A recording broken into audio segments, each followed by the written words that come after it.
അസ്സലാമു അലൈക്കും വറഹ്മത്തുള്ളാഹി വബറകാതുഹു. ഇസ്ലാമിൻ്റെ അഭിവാദ്യവും പ്രാർത്ഥനയുമാണ് അസ്സലാമു അലൈക്കും വറഹ്മത്തുള്ളാഹി എന്നുള്ളത്. പ്രവാസികൾ, പ്രത്യേകിച്ച് മിഡിൽ ഈസ്റ്റിലെ സഹോദരങ്ങളെ സംബന്ധിച്ചിടത്തോളം അതൊരു അപരിചിതമായ കേൾവിയോ ആവർത്തനങ്ങളൊന്നുമല്ല.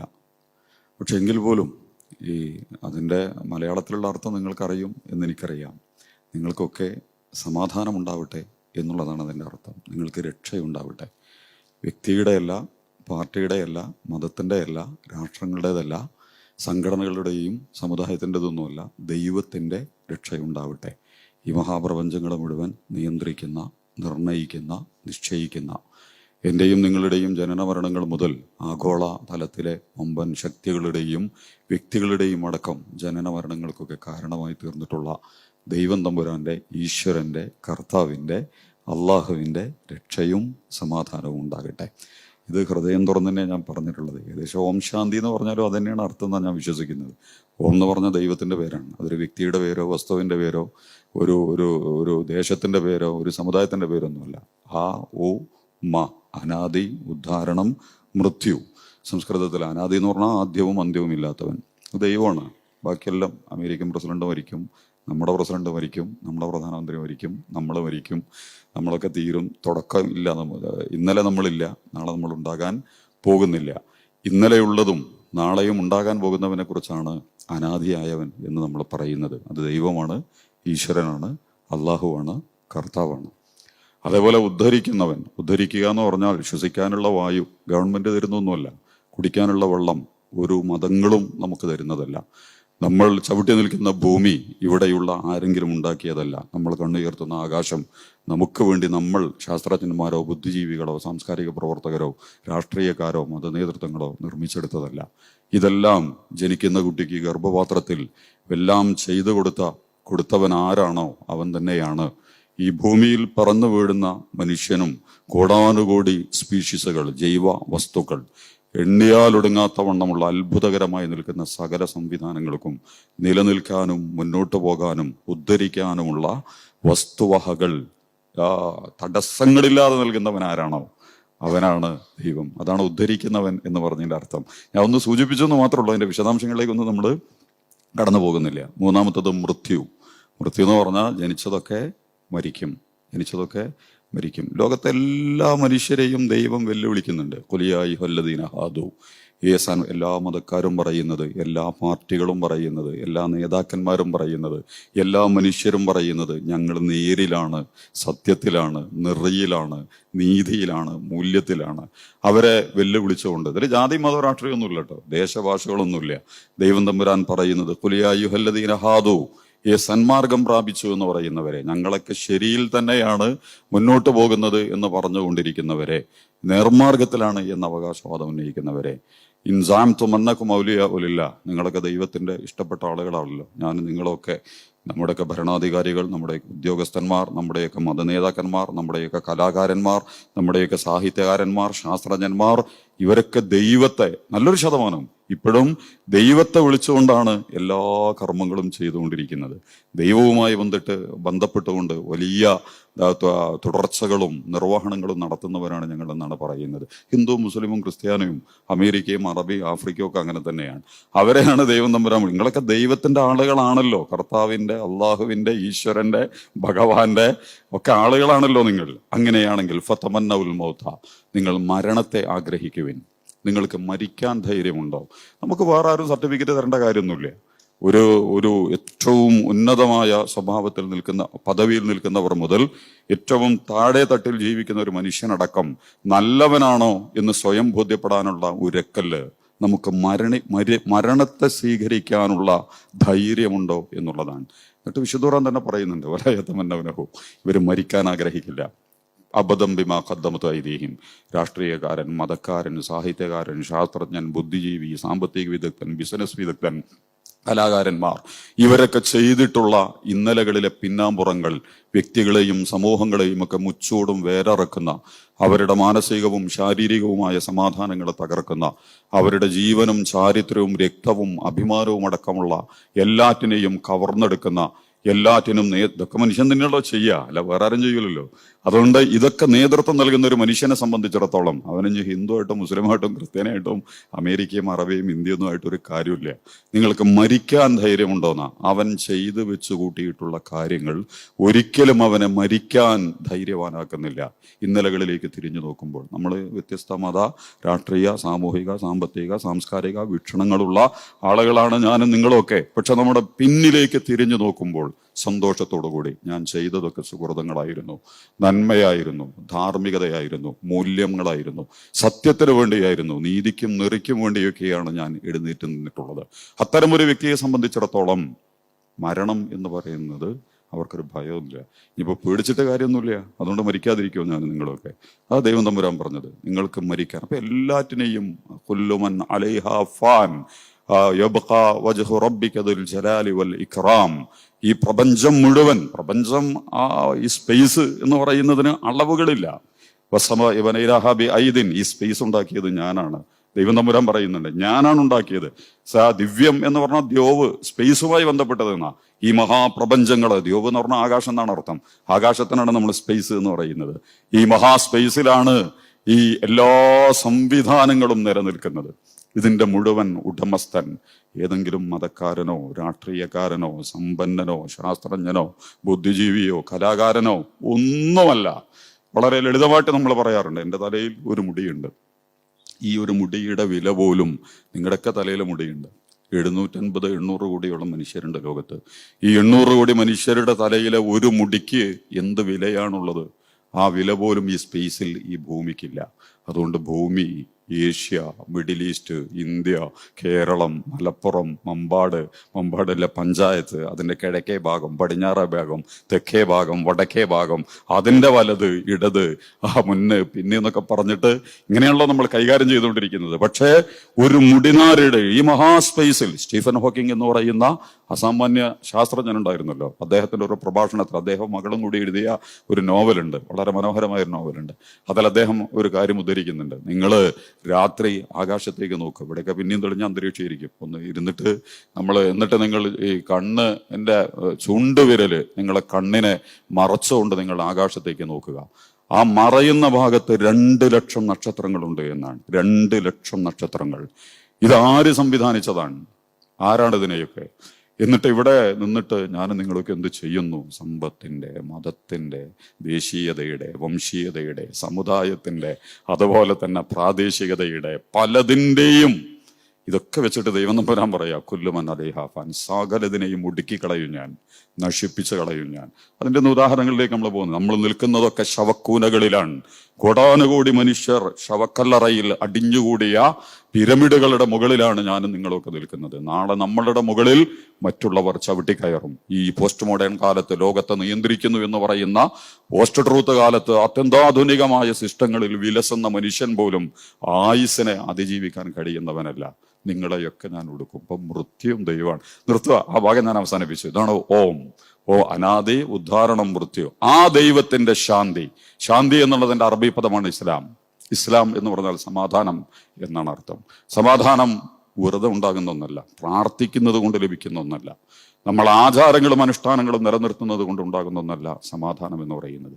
സമാധാനം ഭരണകൂടം തരേണ്ടതാണ്, നിയമ സംവിധാനങ്ങൾ തരേണ്ടതാണ്, വിദ്യാഭ്യാസങ്ങൾ തരേണ്ടതാണ്, കലയും സാഹിത്യവും ഒക്കെ സൃഷ്ടിച്ചെടുക്കേണ്ടതാണ്, പരിസ്ഥിതിയും കലാശാസ്ത്രവും ഒക്കെ നമുക്ക് നൽകേണ്ട വളരെ മനോഹരമായ മനുഷ്യന്റെ ജീവിതത്തിനെ ഏറ്റവും സുന്ദരമാക്കുന്നതിന് അനിവാര്യമായും ഉണ്ടാവേണ്ട ശ്രീകൃഷ്ണനും ശ്രീരാമനും യേശുക്രിസ്തുവും മുഹമ്മദ് നബിയൊക്കെ വന്നിട്ട് അസ്സലാമു അലൈക്കും, ഞാൻ നിങ്ങളോട് അസ്സലാമു അലൈക്കും എന്ന് പറയാം. എന്നിട്ട് ഞാൻ കൈക്കൂലി കൊടുക്കുക, കള്ളക്കച്ചവടം നടത്തുക, പലിശ കച്ചവടം നടത്തുക, വ്യഭിചാരം, അതുപോലെ തന്നെ അന്യായങ്ങൾ, കരിഞ്ചന്ത, പൂഴ്ത്തിവെപ്പ്, കള്ളക്കച്ചവടം, ഇതൊക്കെ നടത്തിയിട്ട് ഓം ശാന്തി, അസ്സലാമു അലൈക്കും, ദൈവം സ്നേഹമാകുന്നു, എല്ലാ കാലത്തും നിങ്ങൾക്ക് സമാധാനം ഉണ്ടാവട്ടെ, നിങ്ങളെയൊക്കെ തുരന്ന്, നിങ്ങളെയൊക്കെ കീറി, നിങ്ങളുടേതൊക്കെ കവർന്നെടുക്കാനുള്ള എല്ലാ കാപട്യങ്ങളും അജണ്ടകളും സെറ്റ് ചെയ്തിട്ട് ഞാൻ അമ്പലത്തിലും പള്ളിയിലും ചർച്ചിലും ഒക്കെ ഇരുന്നിട്ട് പറയാണ് എന്ത്? അസ്സലാമു അലൈക്കും, ഓം ശാന്തി. എൻ്റെ പ്രിയപ്പെട്ട സഹോദരന്മാരെ, ശാന്തി തകർക്കുന്നവർ ആരാണോ അത് ഭരണകൂടങ്ങളായിരിക്കാം, മതനേതൃത്വങ്ങളായിരിക്കാം, വ്യാവസായിക നേതൃത്വങ്ങളായിരിക്കാം, കലാകാരനായിരിക്കാം, ശാസ്ത്രജ്ഞനായിരിക്കാം, ബുദ്ധിജീവിയായിരിക്കാം. അവരോടാണ് മുഹമ്മദ് സല്ലല്ലാഹു അലൈഹി വസല്ലം പോരാട്ടം നയിച്ചത്. അവരോടാണ് ജീസസ് ക്രൈസ്റ്റ് സമരങ്ങൾ നയിച്ചത്. അവരെയാണ് മോശ പ്രവാചകൻ നേരിട്ടത്. ആ കംസനെയും രാവണനെയുമാണ് രാമനും കൃഷ്ണനും ഒക്കെ കൈകാര്യം ചെയ്യുന്നത്. അവർക്കെതിരെ വിശുദ്ധമായ സന്ദേശങ്ങളുമായിട്ടാണ് ജൈനനും ബുദ്ധനും അതുപോലെ തന്നെ കൺഫ്യൂഷ്യസും സുധൃഷ്ടറും സോക്രട്ടീസും ഒക്കെ നമ്മുടെ മുമ്പിലേക്ക് കടന്നു വരുന്നത്. ആരാണോ സമാധാനം തകർക്കുന്നവർ, ആ സമാധാനം തകർക്കുന്നവർ ജാതിമത രാഷ്ട്രീയ ദേശഭാഷാ വ്യത്യാസമില്ലാതെ അവർക്കെതിരെ ഉജ്ജ്വലമായ വിപ്ലവത്തിന്റെ, വിശുദ്ധിയുടെ, വിമോചനത്തിന്റെ ഉണർത്തുപാട്ടുകൾ നൽകി ദൈവീകതയുടെയും മാനവികതയുടെയും മൂല്യങ്ങളുടെയും ഉള്ളറകളിൽ നിന്നുകൊണ്ട് വിപ്ലവകാരികളായി ജീവിതം നയിച്ചവരാണ് മഹാപ്രവാചകന്മാർ എന്ന് പറയുന്നത്. അതുകൊണ്ട് അസ്സലാമു അലൈക്കും എന്നുള്ളത് ഒരു വെറും വർത്താനായിട്ട് ഞാൻ പറയുന്നു, നിങ്ങൾ കേൾക്കുന്നു എന്നുള്ളതിൻ്റെ അപ്പുറം നമ്മൾ പ്രതിനിധീകരിക്കേണ്ട, നമ്മൾ പ്രബോധനം ചെയ്യേണ്ട, നമ്മൾ പ്രയോഗിക്കേണ്ട അനവധി ഉള്ളടക്കങ്ങളെ ചേർത്ത് വെച്ചുകൊണ്ടാണ് ഈ അസ്സലാം, ഓം ശാന്തി, ദൈവം സ്നേഹമാണ് എന്നൊക്കെ ഞാനും പറയുന്നത്. ഒരു കാര്യം കൂടി പറഞ്ഞ് അവസാനിപ്പിക്കുകയാണ്. ഈ പുരാണത്തില് എന്താ പറയാ, നമ്മുടെ ഈ മഹാഭാരതം ഉണ്ടല്ലോ, മഹാഭാരതത്തില് കുരുക്ഷേത്ര യുദ്ധം നടക്കുന്നുണ്ട്. നല്ല യുദ്ധമാണത്. ജാതി യുദ്ധമൊന്നുമല്ല, അത് മതയുദ്ധമല്ല, രണ്ട് ദേശങ്ങൾ തമ്മിലുള്ള യുദ്ധമല്ല, ഒരു അച്ഛൻ്റെ രണ്ട് മക്കൾ തമ്മിലുള്ള, കൗരവരും പാണ്ഡവരും തമ്മിലുള്ള സംഘർഷമാണ്. കൗരവർ അക്രമകാരികളായിരുന്നു. ലോകത്ത് എപ്പോഴും അങ്ങനെ ഉണ്ടാകും. ഒന്ന് കംസനായിരിക്കും, ഒന്ന് കൃഷ്ണനായിരിക്കും, ഒന്ന് മോശയായിരിക്കും, ഒന്ന് ഫറോവയായിരിക്കും, ഒന്ന് രാവണനായിരിക്കും, ഒന്ന് രാമനായിരിക്കും. ഒരു ഭാഗത്ത് അബ്രഹാം ഉണ്ടാകും, മറുഭാഗത്ത് നമ്രോദ് ഉണ്ടാകും. ഒരു ഭാഗത്ത് മുഹമ്മദ് ഉണ്ടാകും, മറുഭാഗത്ത് അബൂലഹബും അബൂജഹലും ഒക്കെ ഉണ്ടാകും. ചരിത്രത്തിലെ എല്ലാ സംഘർഷങ്ങളും അങ്ങനെയാണ് ഉണ്ടായിട്ടുള്ളത്. അതിനെ ശരിയായ ദിശയിൽ പഠിക്കുക എന്നുള്ളതാണ് അറിവ് കൊണ്ടും ജ്ഞാനം കൊണ്ടും ബോധം കൊണ്ടും ബുദ്ധി കൊണ്ടും ഒക്കെ മറ്റ് ജീവജാലങ്ങളിൽ നിന്ന് വ്യത്യസ്തനാക്കപ്പെട്ടിട്ടുള്ള മനുഷ്യർ എന്നുള്ള നിലക്ക് ഞാനും നിങ്ങളുമൊക്കെ നിർവഹിക്കേണ്ടത്. അത്തരം ഒരു സംഘർഷമാണ് കുരുക്ഷേത്ര യുദ്ധം എന്ന് പറയുന്നത്. പാണ്ഡവരും കൗരവരും. മതയുദ്ധമല്ല, കേവല പൊളിറ്റിക്കൽ യുദ്ധമല്ല, അധിനിവേശത്തിന്റെയും അടിച്ചമർത്തലിന്റെയും കോളനിവൽക്കരണത്തിന്റെയും ഒന്നും യുദ്ധമല്ല അത്. മറിച്ച് കൗരവന്മാർ അധർമ്മകാരികൾ. ആ യുദ്ധം ബാക്കി നിങ്ങൾ വായനയിലും പഠനത്തിലും ഒക്കെ ഉണ്ടാവും. ആ യുദ്ധം നടന്നുകൊണ്ടിരിക്കുന്ന ഘട്ടത്തിൽ യുദ്ധക്കളത്തിലേക്ക് ഒരു കഴുകൻ വരുന്നുണ്ട്. കഴുകന് വന്നിട്ട് ഇങ്ങനെ ഇരിക്കുന്നുണ്ട്. അപ്പോൾ ധാരാളം മനുഷ്യർ ചത്ത് കിടക്കുന്നുണ്ട്. കുറെ ആളുകൾ ജീവൻ പോകാൻ ഊർജ്ജശ്വാസം വലിച്ചുകൊണ്ടിരിക്കുന്നുണ്ട്. പലരും പരിക്കൊക്കെ പറ്റി എഴുന്നേൽക്കാൻ പറ്റാത്തവണ്ണം വീണ് കിടക്കുന്നുണ്ട്. കഴുകൻ എന്ന് പറയുന്നത് നികൃഷ്ടമായ ഒരു പക്ഷിയാണ്. എല്ലാ ചീഞ്ഞടിഞ്ഞതിനെയും എല്ലാ ജീവൻ അറ്റുപോയിക്കൊണ്ടിരിക്കുന്നതിനെയൊക്കെ കൊത്തി വലിച്ചെടുത്ത് ഉപയോഗിക്കുന്ന പക്ഷിഭീമന്മാരിൽ ഒരാളാണ് കഴുകൻ. ഇത് നിസ്സംഗനായിട്ട് വന്നിട്ട് ഇങ്ങനെ ഇരിക്കുകയാണ്. ഒരു താപസനെ പോലെ, സന്യാസിയെ പോലെ, ഒരു സൂഫിയെ പോലെ. സൂഫി എന്നൊക്കെ പറയുമ്പോൾ തെറ്റിദ്ധരിക്കൊന്നും വേണ്ട, അങ്ങനെയൊക്കെ ആളുകൾ അതൊക്കെ പറയുന്നുണ്ട്. സന്യാസി സൂഫി എന്നൊക്കെ പറഞ്ഞാൽ എന്തോ നാട്ടിൽ നടക്കുന്ന ഒരു സംഭവം അറിയാതെ കാട്ടിൽ കയറി, ഖാൻഗാഹ് കയറി, അരമനെ കയറി, അഗ്രഹാരത്തിൽ കയറി ഇരിക്കുന്നതിനൊന്നുമല്ല സൂഫി സന്യാസി എന്നൊന്നും പറയുന്നത്. മറിച്ച് ഭൗതികതയുടെ മോഹവലയങ്ങളെ അതിജീവിക്കാനുള്ള ആ അത്യുജ്വലമായ ശക്തിയെ പ്രകടിപ്പിക്കുന്ന, ഉള്ളപ്പോഴും ഇല്ലാത്തപ്പോഴും സന്തുലിതമായ മനസ്സിനെ സൂക്ഷിക്കുന്ന, എല്ലാ സമയങ്ങളിലും സമാധാനത്തോടുകൂടി പ്രശ്നങ്ങളെ അഭിമുഖീകരിക്കുന്നവനാണ് സൂഫി സന്യാസി എന്നൊക്കെ. അപ്പൊ അങ്ങനത്തെ ഒരു സൂഫിയായിട്ട് ഈ കഴുകൻ ഇങ്ങനെ ഇരിക്കുകയാണ്. അപ്പൊ ഈ നാരദ മഹർഷി ഉണ്ട് പുരാണത്തില്. ഈ മഹർഷി വന്നിട്ട് ചോദിച്ചിട്ട് കഴുകനോട്, അല്ല കഴുക, ഒരു പള്ളി പെരുന്നാൾ ഉത്സവം നേർച്ചയൊക്കെ നടത്താൻ മാത്രമുള്ള വിഭവങ്ങൾ ഇവിടെ ഉണ്ടല്ലോ, നീ എന്താണ് ഒരു കൊട്ടും കുരവയും ആഘോഷങ്ങളൊന്നും ഇല്ലാതെ ഇത്രയധികം ഫ്രീ ആയിട്ട് വിഭവങ്ങൾ ഇവിടെ ഉണ്ടായിട്ട് അതൊന്നും കുത്തിവലിക്കാൻ പോകാതെ നീ ഇങ്ങനെ ശാന്തനായിട്ട് ഇവിടെ ഇരിക്കുന്നത് എന്താണ്? ഇപ്പൊ കഴുകൻ പറഞ്ഞു, ഞാൻ വിശന്നിട്ട് വന്നതൊന്നുമല്ല, ഞാൻ ഇവിടെ മാംസം കുത്തി വലിക്കാൻ വന്നതുമല്ല, എനിക്ക് വനത്തിലുണ്ട്, കാട്ടിലുണ്ട് എനിക്ക് വേണ്ടത്. പക്ഷെ എൻ്റെ ഭാര്യയ്ക്ക് അസുഖമാണ്. ഭാര്യയുടെ അസുഖം മാറണമെങ്കിൽ വൈദ്യർ കൽപ്പിച്ചിരിക്കുന്ന മരുന്ന് ഒരു മനുഷ്യന്റെ കരളെടുത്തിട്ട് കൊടുക്കണമെന്നാണ്. അതുകൊണ്ട് ഒരു മനുഷ്യന്റെ കരളിന് വേണ്ടി വന്നതാണ് ഞാനിവിടെ. അപ്പോ നാരദ മഹർഷി പറഞ്ഞു, ഹായ് കഴുക, നീ എന്താ പറയുന്നത്? ഇതാ ദുര്യോധനൻ, ദുശാസനൻ, ഭീമൻ, അഭിമന്യു, ഘാടോൽഗജൻ, പുരാണത്തിലെ വലിയ കഥാപാത്രങ്ങളാണ് അവരൊക്കെ. ഇതാ വീണ് കിടക്കുന്നു ഈ യുദ്ധക്കളത്തിൽ. പുണ്യവാന്മാരുണ്ട്, അധർമ്മകാരികളുണ്ട്, സത്യത്തിനും നീതിക്കും വേണ്ടി എഴുന്നേറ്റുന്നവരുണ്ട്, കള്ളത്തരങ്ങൾക്കും കാപട്യങ്ങൾക്കും വേണ്ടി പോരാടിയവരൊക്കെ ഇവിടെ ഉണ്ട്. ഏതെങ്കിലും ഒരു മനുഷ്യന്റെ കരള് അതിൽ കഴുകൻ കണ്ണട വെച്ചിരുന്നു എന്നാ കഥയാണ്. നമ്മൾക്കൊരു സന്ദേശം കൈമാറലാണ് അതിൻ്റെ ഉള്ളടക്കം. കഴുകൻ കണ്ണട എടുത്തിട്ട് മഹർഷിക്ക് വെച്ചു കൊടുത്തു. മഹർഷി നിങ്ങൾ ഇത് വെച്ചിട്ടൊന്ന് നോക്കൂ. അങ്ങനെ അദ്ദേഹം യുദ്ധക്കളത്തിലേക്ക് നോക്കുകയാണ്. ആ നോക്കുന്ന ഘട്ടത്തിൽ കരടി, കുറുക്കൻ, പന്നി, പട്ടി, പാമ്പ്, പുലി, കടുവ, രാജവെമ്പാല, അണലി, ഇങ്ങനെ ഒരു പറ്റം ഹിംസ്ര ജന്തുക്കൾ. കഥ എഴുതിയവർ ഹിംസ്ര ജന്തുക്കൾ ഹിംസ്രന്മാരാണ് എന്ന് വിചാരിച്ച് പറഞ്ഞത്. ഹിംസ്ര ജന്തുക്കൾ എന്ന് പറയുന്ന ഒന്നുമില്ല. എല്ലാ ജന്തുക്കളും ഒന്നിനെയും വെറുതെ ആക്രമിക്കുന്നില്ല. ഭീരുത്തെ പേടിക്കുമ്പോൾ മാത്രമാണ് മൃഗങ്ങളൊക്കെ ആക്രമിക്കുന്നത് എന്നാണ്. അല്ലെങ്കിൽ ഭക്ഷണത്തിന് വേണ്ടി മാത്രം. അവിടെ വർഗീയതയില്ല, സാമുദായികതയില്ല, നിരന്തരമായ സംഘർഷങ്ങളുടെ സമ്മർദ്ദങ്ങളുടെ ഒന്നും സംഗതികളൊന്നുമില്ല. ഭൗതികമായ ജീവിതത്തിലെ നിലനിൽപ്പിന്റെ ചില്ലറ സമയത്തിന് വേണ്ടിയുള്ള ഇടപെടലല്ലാതെ ഇതൊക്കെ ആസൂത്രണം ചെയ്ത് അത്തരം മനോഭാവങ്ങളെ മസ്തിഷ്കത്തിലും മനസ്സിലും നന്നായിട്ട് ഫീഡ് ചെയ്ത് വെച്ച് എന്നിട്ട് അതിന്റെ അടിസ്ഥാനത്തിലെ പ്രൊജക്ടുകളും പ്രൊമോട്ടുകളും ഒക്കെ ഉണ്ടാക്കി വെച്ച് നീങ്ങുന്നവരല്ല ഒരു ജന്തുജാലങ്ങളും. പക്ഷെ ഇത് കണ്ടിട്ട് മഹർഷി അത്ഭുതത്തോടുകൂടി, ഇതെന്താണ് വലിയ അത്ഭുതമാണല്ലോ പറഞ്ഞു. മഹർഷിയെ ഇതൊന്നും മനുഷ്യന്മാരല്ല, ഇവർ ഹിന്ദുവും മുസ്ലിമും ക്രിസ്ത്യാനിയും കമ്മ്യൂണിസ്റ്റും കോൺഗ്രസും BJPയും അമേരിക്ക, അറബി, ഇന്ത്യ എന്നൊന്നും പറഞ്ഞിട്ട് കാര്യമില്ല. മനുഷ്യത്വത്തെ വെല്ലുവിളിക്കുന്നവരാണിവർ, മനുഷ്യനെ പരിഹസിക്കുന്നവരാണിവർ. ഇവരുടെ ഹൃദയങ്ങൾ കറുത്തിരുണ്ടതും അപകടകരവുമാണ്.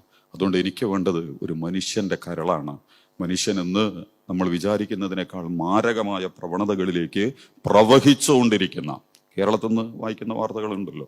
ഇന്നലെയാണ് ആ വിദ്യാർത്ഥിയെ ഖബറടക്കം നടത്തിയത്. സ്വന്തം കൂട്ടുകാർ പാരൽ കോളേജിലെ കേവല സിനിമാ പാരഡിയുടെ സംഗീതം കേട്ടിട്ട് കരണ്ട് പോകുന്ന നിമിഷത്തിലുണ്ടാകുന്ന കൂവലുകളിൽ നിന്ന് വിദ്യാർത്ഥി സംഘം അപകടകരമായ സ്വഭാവത്തിലേക്ക് രാക്ഷസീയതകളിലൂടെ വളർന്ന് സ്വന്തം വിദ്യാർത്ഥിയെ വെട്ടിക്കേറുന്ന, തലയ്ക്ക് പൊളിച്ച് കൊല്ലുന്ന കാലത്താണ് നമ്മളുള്ളത്. ഒരു മകൻ, നമുക്കാരെ വിശ്വസിക്കണം എന്നറിയില്ല. അമ്മ പറഞ്ഞു, അവൻ വെട്ടിയിട്ടല്ല എൻ്റെ തലയ്ക്ക് പരിക്കേറ്റത്, ഞാൻ കട്ടിലിൽ നിന്ന് വീണിട്ടാണ്. അമ്മ അങ്ങനെ പറയാനുള്ള കാരണം മക്കളോടുള്ള വാത്സല്യം ഏതൊരമ്മയ്ക്കും ഒരു ഉമ്മയ്ക്കും ഒരു മമ്മിക്കും വളരെ പ്രധാനപ്പെട്ടതാണ്. അതുകൊണ്ട് സ്വന്തം സഹോദരനെ കൊന്നാണ്, സ്വന്തം ഇളയപ്പയെ കൊന്നാണ്, സ്വന്തം അനിയനെ കൊന്നാണ് ഈ മകൻ വന്നിരിക്കുന്നത് എന്ന് ഉമ്മാക്കറിയാത്തത് കൊണ്ട് ഭരണകൂടത്തിന്റെ മുമ്പിൽ മകനെ രക്ഷിക്കാൻ അവർ പറഞ്ഞ വർത്തമാനം, ഞാൻ കട്ടിലിൽ നിന്ന് താഴെ വീണപ്പോൾ എൻ്റെ തലക്കേറ്റ പരിക്കാണ് എന്നാണ്. 7 കൊല്ലമായി പ്രവാസിയാണ് അദ്ദേഹത്തിന്റെ പിതാവ് എന്നാണ് പറയുന്നത്. കടങ്ങളുണ്ട്, പക്ഷെ അദ്ദേഹം അവിടെ വന്ന് പറയുന്നത് എനിക്ക് കടങ്ങളില്ല, കഠിനാധ്വാനം ചെയ്തവനാണ് ഞാൻ, എൻ്റെ മകൻ എന്ത് സംഭവിച്ചു എന്ന് എനിക്കറിയില്ല. ഈ അഫാനെ രൂപപ്പെടുത്തിയത് അംബാന്മാരുടെ കാലമാണിത്. ആവേശം എന്ന് പറയുന്നത് എടാ അംബാനെ എന്നാണ് വിളിക്കുന്നത്. മനുഷ്യന്റെ പേരൊക്കെ മാറ്റിയിട്ട് അപകടകരമായ പേരുകൾ ആളുകൾക്ക് ചാർത്തി കൊടുക്കുന്ന, ആളുകളുടെ മുകളിൽ ചുമത്തി കൊടുക്കുന്ന ഒരു കാലത്തും കൂടിയാണ് നമ്മളുള്ളത്. അഫാൻ എന്ന് പറയുന്നവന് അർത്ഥം, അറബിയിൽ അർത്ഥം വിട്ടുവീഴ്ച ചെയ്യുന്നവൻ, ലാളിത്യമുള്ളവൻ, കാരുണ്യമുള്ളവൻ, ആ സോഫ്റ്റ്നെസ്, ആ നല്ല മിനുസമുള്ളവൻ എന്നൊക്കെയാണ് ആ പദത്തിന്റെ അർത്ഥം. ഇവൻ കയറി വന്നിട്ട് സ്വന്തം ഉമ്മയുടെ ഉമ്മയെ, സ്വന്തം ഉപ്പയുടെ സഹോദരനെ, പിന്നെ ഒരു ഗേൾ ഫ്രണ്ടും ഉണ്ട്. അതിന്റെ രസതന്ത്രം എനിക്കറിയില്ല. ഗേൾ ഫ്രണ്ട്, പെൺ ഫ്രണ്ട്, അങ്ങനെ ഒരു സാധനം ഉണ്ട്. ഇപ്പോ അതിന്റെ ധാർമ്മികതയും യുക്തിയിലേക്ക് നമ്മൾ കടന്നു പോകണ്ട. പെൺ ഫ്രണ്ട് എന്ന് പറഞ്ഞിട്ട് വിവാഹ ഉടമ്പടിയിലൂടെ അല്ലാതെ ഒരു പെണ്ണുമായി ഒത്തുപോകാൻ, പിന്നെ ജോലി തൊഴിലേക്കായിട്ട് ബന്ധപ്പെട്ട കമ്പനി ഓഫീസിലൊക്കെ ഉള്ള ബന്ധങ്ങളല്ലാതെ വേറെ ഒരു ഫ്രണ്ട് ഏതെങ്കിലും മതവേദ ഗ്രന്ഥങ്ങൾ, ഏതെങ്കിലും ദൈവിക ദർശനങ്ങൾ അനുമതി കൊടുത്തിട്ടുണ്ടോ എന്ന് എനിക്കറിയില്ല. അവൻ വിളിച്ചാൽ വീട്ടിൽ നിന്ന് ഇറങ്ങി വരുന്ന പെണ്ണ്, ആ പെണ്ണിനെയും അവൻ കൊണ്ടുപോയിട്ട് ഈ അഫാനെ സൃഷ്ടിച്ചത് ആരാണ്? അപ്പൊ ഞാൻ പറയുന്നത്, ഇത്രയും ആസുരമായ ഒരു കാലത്ത് വെളിച്ചം കൊണ്ട് കണ്ണ് കാണാൻ കഴിയാതാകുന്ന, കണ്ണിലേക്ക് വെളിച്ചം കയറി വന്നാൽ പിന്നെ ഒന്നും നമുക്ക് കാണാൻ കഴിയില്ല. ഭൗതികതയുടെ പളപളപ്പും പുളപുളപ്പും അതിൻ്റെ എല്ലാ അതിരുകളില്ലാതെയുള്ള കടന്നുവരവുകളും നമ്മുടെ മനസ്സിനും മസ്തിഷ്കത്തിനും ഇരുട്ട് നൽകിക്കൊണ്ടിരിക്കുന്ന, നമ്മളെ അന്ധരാക്കിക്കൊണ്ടിരിക്കുന്ന ഒരു കാലത്ത് വിശുദ്ധ റമദാനിന്റെ ഈ ഒരു സന്ദർഭത്തിൽ ഒരുമിച്ചുകൂടി റമദാനിനെ അനുസ്മരിക്കാനും റമദാനിന്റെ ഒരു ഒരുമിച്ചിരുന്നു കൊണ്ട് നമ്മളിലുള്ളതിനെ കൈമാറ്റം ചെയ്യാനുമൊക്കെ ശ്രമിക്കുന്നത് ഏറ്റവും അഭിനന്ദനീയമായ, സന്തോഷകരമായ ഒരു കർമ്മമാണ്. അത്തരമൊരു പ്രവർത്തനത്തിനാണ് KIG ഇതിൽ നേതൃത്വം നൽകിയിട്ടുള്ളത്. വിശുദ്ധ റമദാൻ എന്ന് പറഞ്ഞാൽ മലയാളത്തിൽ അർത്ഥം ഉണക്കുക, കരിക്കുക എന്നാണ്. ഒന്നിനെ ഉണക്കുക, വസ്ത്രക്കാദ്യം നമ്മൾ എന്ത് ചെയ്യേണ്ടി വരും? കഴുകേണ്ടി വരും. കഴുകി കഴിഞ്ഞിട്ട് ഉണക്കിയെടുക്കേണ്ടി വരും. മാലിന്യങ്ങൾ വീണ്, അതുപോലെ തന്നെ കറയും കലർപ്പുകളുമൊക്കെയായി നമ്മുടെ വസ്ത്രങ്ങൾ മലിനമാകുമ്പോൾ അതിനെ നമ്മൾ നനച്ച് പിഴിഞ്ഞ് എന്നിട്ട് നമ്മൾ ഉണക്കുമ്പോൾ ഉണ്ടാകുന്നത്, മനുഷ്യന്റെ മനസ്സിനെ നനക്കുകയും എന്നിട്ട് അവനെ ഉണക്കിയെടുക്കുകയും, ഉണക്കി കഴിഞ്ഞാലുള്ള ഗുണം എന്താ?